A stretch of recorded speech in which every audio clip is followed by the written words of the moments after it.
I will come back to one of the most incandescent talents I have ever seen in all the years I've watched cricket. Every time I look at Rishabh Pant, I look and say, right, do I understand this person? Forget his skill. His skill is extraordinary. But I always ask myself, do I understand this person? Now you will look at that 99, but do you know he went in the 90s, he hit a six that went out of the stadium. Who hits a six off a new ball down on one knee over mid wicket? Only somebody to whom the 100 doesn't mean everything in the world. If the 100 meant everything in the world to him, he would have nudged. He's got a pretty good defense.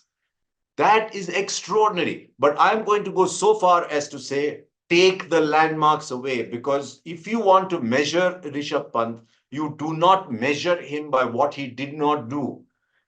He's made 600s, 790s, and an 89. I would rather measure him by the impact he's had. A run extra here and there. Yes, when he retires, you will say, yeah, he didn't make 40 hundreds, he made only so many hundreds.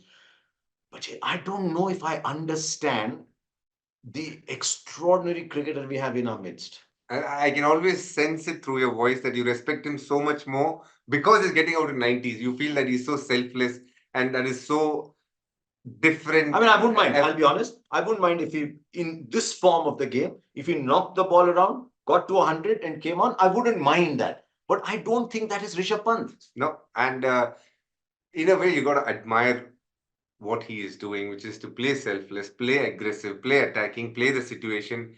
And the man is obviously known for shot making, but he's also got a very good defensive technique. Even in the first innings, when you see when the ball was moving, he was one of those players who batted. Only when he ran out of partners did he get out. Not like he got out to a good ball, but the fact is that till then he was one of those who was looking confident and comfortable. So he's got skill, Harsha. Not only attacking skill, but also defensive skill. He's a great test batsman. He will finish his career as one of the greatest test wicket keepers to have ever played the game, I feel, because this format comes to him so nicely. He plays on turning tracks well. He's already scored runs in England and Australia, which is, in many ways the holy grail, you must say, for a batter of Indian descent. And he's a special batter. He's someone who's improved in his keeping, but his batting is phenomenal. He is able to turn the game on its head. And I've said this before, as an opposing captain, if you see Rishabh Pant walking and wearing whites, you don't know what you're going to get that day. Yeah. I mean, I sometimes wonder if I ask Rishabh Pant, are you under pressure in the 90s? He might say, being alive is a blessing. What pressure are you talking about? I remember someone asked Keith Miller. I never saw him play, never saw footage, nothing. But in my mind, I was mesmerized by Keith Miller because I had a love for fighter pilots. And here was a fast bowler who was a fighter pilot. And he was asked about pressure. He said, pressure is a Messerschmitt, a German fighter plane up your backside. He said, that is pressure. He said, this is cricket. That is pressure. And I wonder if Rishabh Pant is going through that phase in life. But I'll tell you what, while Rishabh Pant is playing this way, just stop what you're doing and admire his skills.